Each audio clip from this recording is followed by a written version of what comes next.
तो अभी तक जो बातें हो चुकी थी हम लोगों की, हम लोगों ने जो एब्स्ट्रैक्ट अलजेब्रा का पेपर उठाया है, इसमें हम लोग डिस्कस कर रहे हैं। और मेरे चैनल का जैसे नाम लर्न मैथ क्लियरली है, तो मेरा मोटो यही है कि आपको हर एक चीज़ क्लियर होनी चाहिए। आपको किसी सिंपल से सिंपल टॉपिक पे अगर मेरे वीडियोज़ में एक्सप्लेनेशन देखते समय प्रॉब्लम हो, तो आप क्या करिए, सबसे पहले तो पूरी का पूरा फ़ोल्डर आप प्लेलिस्ट में जाइए और जैसे आप ऑटोमॉर्फिज़म देख रहे हो, तो ऑटोमॉर्फिज़म का पूरा सीरीज़ देखिए।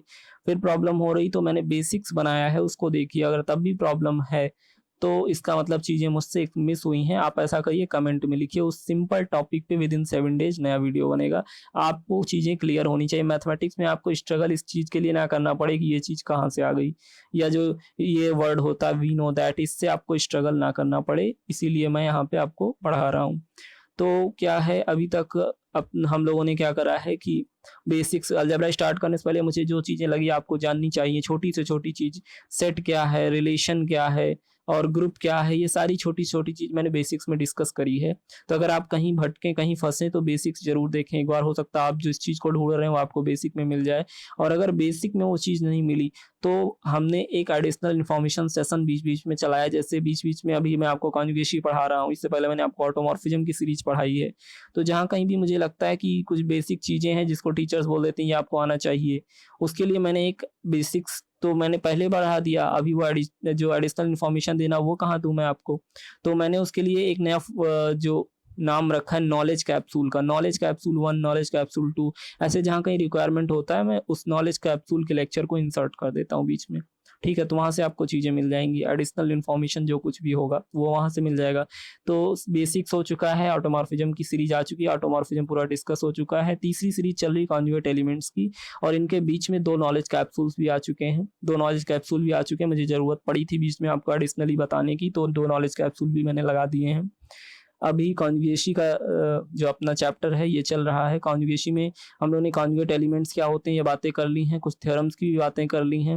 और यहाँ पे जस्ट प्रीवियस वीडियो की बात करें तो एक स्टेटमेंट, बड़ा ही ब्यूटीफुल स्टेटमेंट था थ्योरम का, उसको प्रूफ करने में हमने काफ़ी टाइम लगा दिया था। तो उसका उसको फ़ील कर स्टेटमेंट को फ़ील करने में हमने काफ़ी टाइम स्पेंड कर दिया था, तो इस वीडियो में उसका प्रूफ करना है।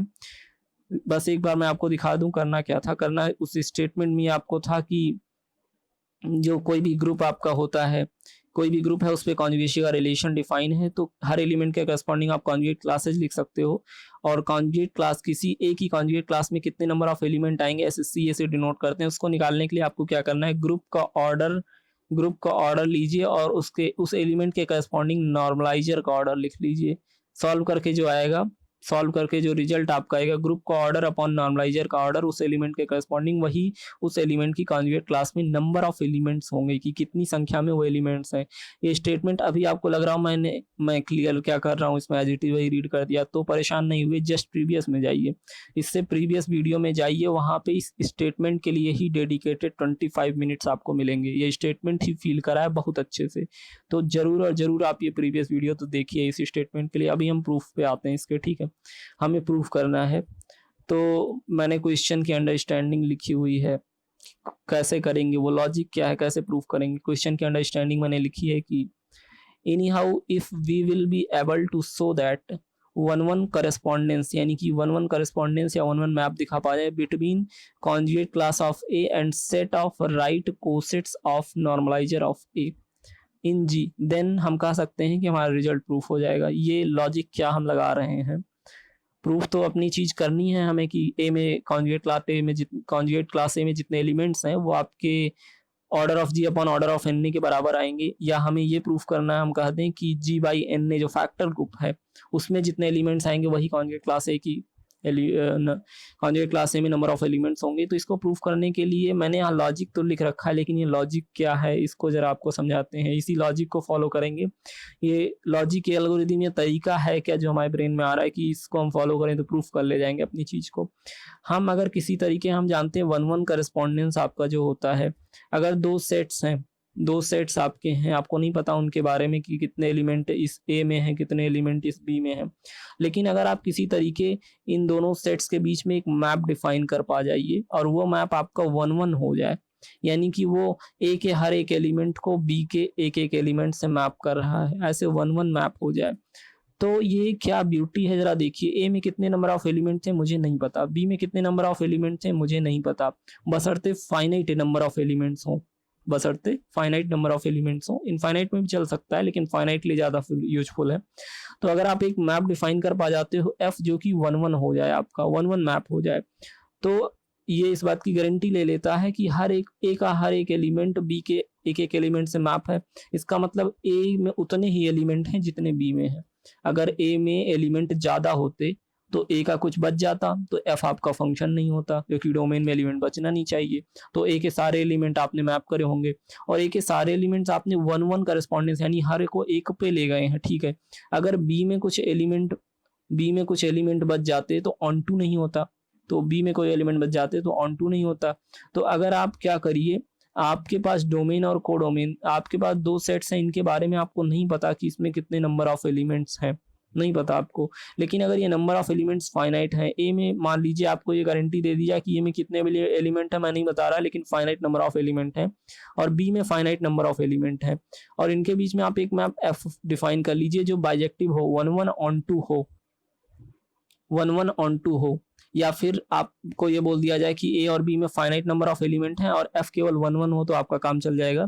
तो ये इतना अगर आप कर पा गए तो आप आंख मूंद के समझ लीजिए कि ए में उतने ही एलिमेंट हैं जितने बी में है। ए में 10 कैंडीज हैं तो बी में भी 10 कैंडीज हैं। ए में 10 एलिमेंट्स हैं, बी में तो 10 ही होंगे, क्योंकि आपने 1-1 मैप एग्जिस्ट करा लिया है, 1-1 मैप एग्जिस्ट करा लिया है। तो इस लॉजिक को हम लोग यूज करने वाले हैं।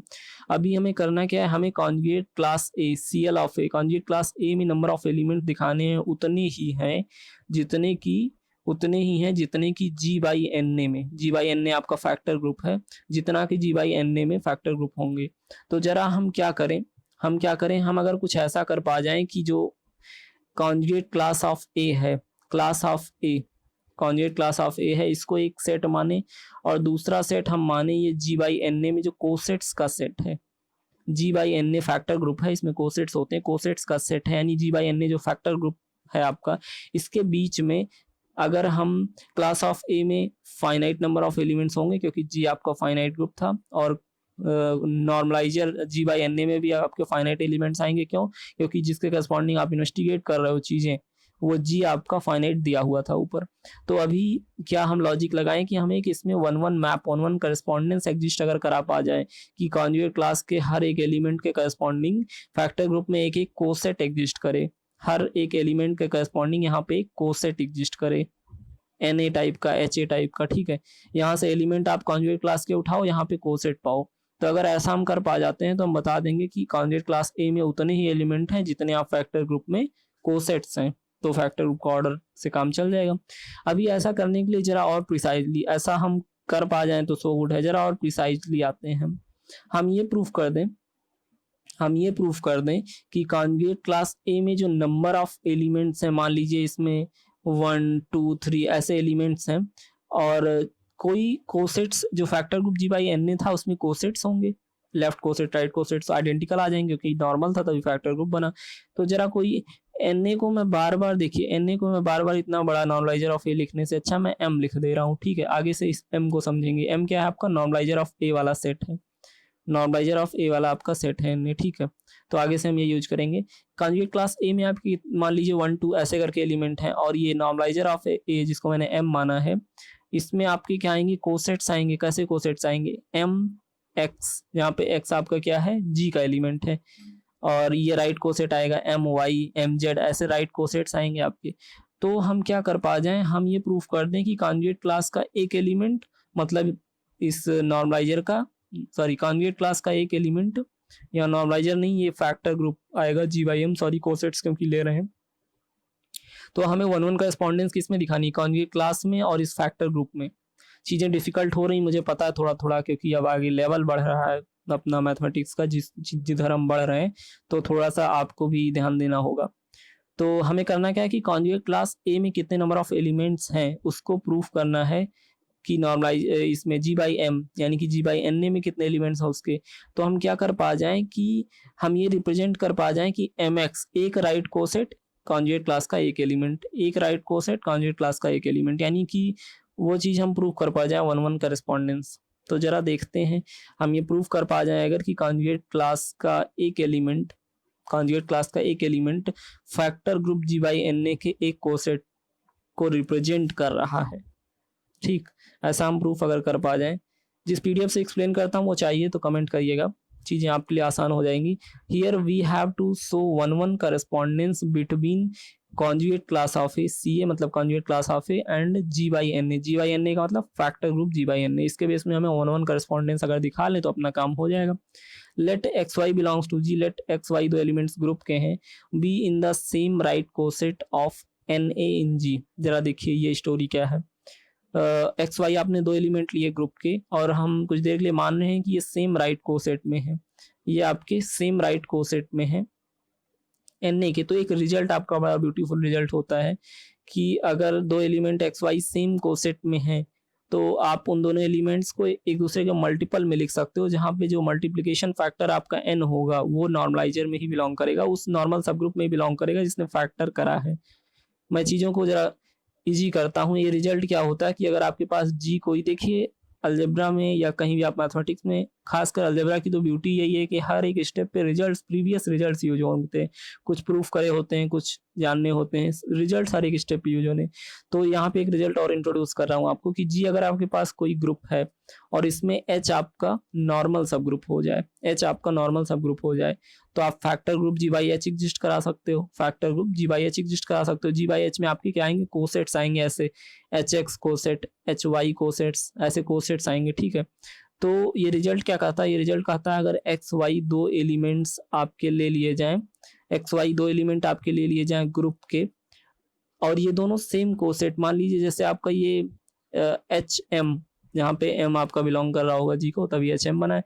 एच एम जो आपका फैक्टर राइट कोसेट है, इसमें इस राइट कोसेट में एच एम जो आपका राइट कोसेट है, कोसेट मतलब टॉफी के कैंडी के पैकेट्स, तो इसमें भी कैंडीज ही होंगी, दो कैंडीज आपने ली। अगर ये दोनों कैंडीज मान लीजिए अलग अलग फ्लेवर की थी और ये दोनों कैंडीज एक्स वाई एक ही राइट कोसेट में, यानी कि इस एच एम वाले राइट कोसेट में ही बिलोंग कर जाएं, एच एम वाले राइट कोसेट में बिलोंग कर जाएं, तो एक प्रॉपर्टी होती है, एक रिजल्ट होता है कि उन दोनों कैंडीज को, उन दोनों एलिमेंट्स को एक दूसरे के मल्टीपल में आप लिख सकते हो। एक्स इक्वल टू वाई एक फैक्टर आप लिख सकते हो, X equal to N Y, X equal to something Y, P Y, Q Y, जहाँ पे ये जो एलिमेंट एन आएगा, मल्टीप्लाइंग एलिमेंट, मल्टीप्लायर जो आता है आपका, ये उसी एच यानी कि नॉर्मल सब ग्रुप से बिलोंग करना चाहिए। तो रिजल्ट क्या था कि अगर आपका एक्स वाई दो एलिमेंट्स किसी same H X, H M right coset में बिलोंग कर जाएं, तो आप x को y के मल्टीपल में, y को x के मल्टीपल में लिख सकते हो, जहां पे जो मल्टीप्लाइंग फैक्टर होगा आपका जैसे n,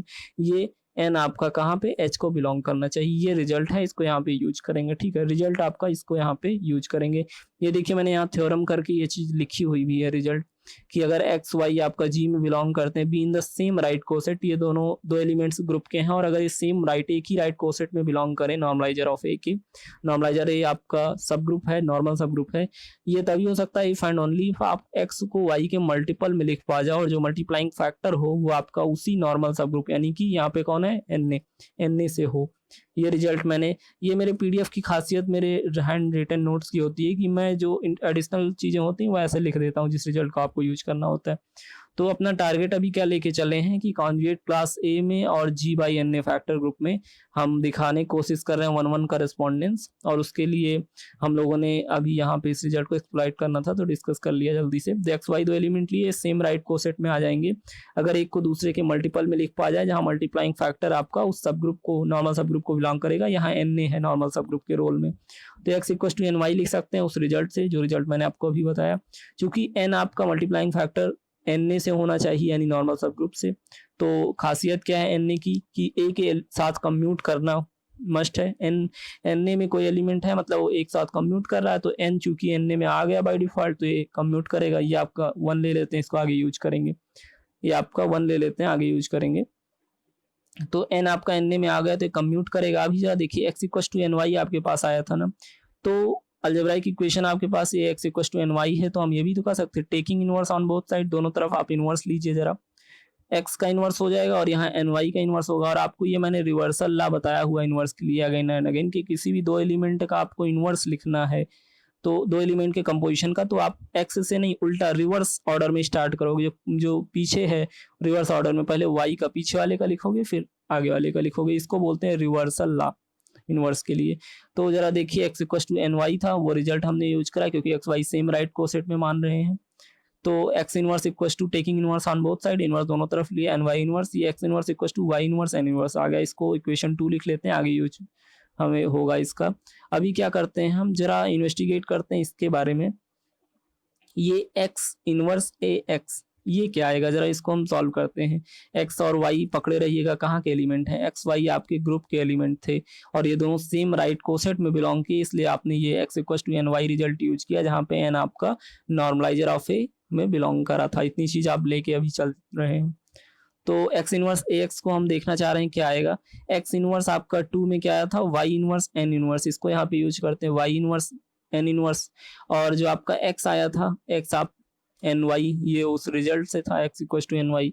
तो उन चीज़ों को यहाँ पे पुट करा हमने। x से इनवर्स x के बारे में हम इंटरेस्टेड हैं, जरा देखना चाह रहे हैं क्योंकि इससे आगे एक रिजल्ट अभी हम दिखाएंगे आपको। तो x इनवर्स ए एक्स हम करना चाह रहे हैं। ये सब क्लेवरनेस आपकी मैथमेटिकल स्पिरिट पे डिपेंड करता है, प्रैक्टिस पे डिपेंड करता है और आपके वो ब्रेन की एक्टिविटी पे डिपेंड करता है, मैथमेटिकल एक्टिविटी पे, कि आप कैसे इन स्टेप्स को देखते हो, कैसे पकड़ते हो। x इनवर्स ए एक्स आपको हम इसमें इंटरेस्टेड हैं जरा। तो x इनवर्स की जगह इक्वेशन 2 से y इनवर्स n इनवर्स हो गया, एक वैसे रहने दीजिए, x की जगह पे एन वाई लिखेंगे, होता है ऐसा। अभी क्या कर सकते हैं, सारे एलिमेंट आपके ग्रुप के हैं तो एसोसिएटिविटी होगी, ए एन को एक पास ले लीजिए, ये y इनवर्स n इनवर्स रहने दीजिए, A N equal to N A तो होगा ना, इसमें कोई कंफ्यूजन नहीं है। क्यों, क्योंकि ए और एन बाय डिफॉल्ट दोनों आपके नॉर्मलाइजर के हैं। नॉर्मलाइजर ऑफ ए में वही एलिमेंट होते हैं जो ए के साथ कम्यूट करें, और एन आपका एन ए में बिलोंग कर रहा है, तो A N equal to N A हो सकता है। देखिए यहाँ पे ए एन को एक पास लिए थे और इस लाइन में हमने एन ए कर लिया उसको। अभी वाई इनवर्स और ये एन इनवर्स एन, किसी एलिमेंट का इनवर्स और वो एक पास आ जाए तो क्या होगा, आइडेंटिटी बना देंगे वो। तो यहाँ पे देखिए दोनों आइडेंटिटी बना दिया, आइडेंटिटी का कोई सेंस नहीं, वो मल्टीप्लाई होकर वही चीज दे देगा। तो आपके पास आ गया वाई इनवर्स ए वाई, यानी कि आप यहाँ पहुंच गए। क्या, आपने दो एलिमेंट एक्स वाई जी से लिए थे और आप यहाँ पहुंच गए एक्स इनवर्स, सॉरी आप यहाँ पे पहुंच गए, आप यहाँ पे पहुंच गए एक्स इनवर्स ए एक्स आपका वाई इनवर्स ए वाई के बराबर आ गया। जरा देखिए हम क्यों इंटरेस्टेड थे इस चीज में, और अगर ये आ गया तो इसका मतलब क्या, इसकी मीनिंग क्या निकल रही है, इसकी मीनिंग क्या निकल रही है, जरा इसको देखते हैं।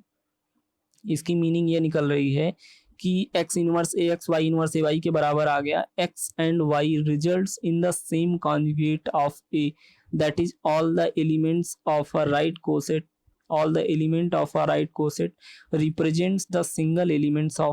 देखिए ये बहुत ही इंपॉर्टेंट लाइन है, यहाँ तक आप पहुंच गए ना कि x इनवर्स ए एक्स आपका y इनवर्स ए वाई के बराबर आ गया। अभी जरा देखिए आपको मैं कॉन्जुगेसी की डेफिनेशन पे ले चलता हूँ। आपको मैंने बताया था कि a और b अगर दो एलिमेंट किसी ग्रुप में हैं तो b आपका कहलाता है कॉन्जुगेट a के, अगर कोई तीसरा एलिमेंट c एग्जिस्ट करे g में, सच दैट कि आप b को ऐसे लिख पाओ c इनवर्स a सी।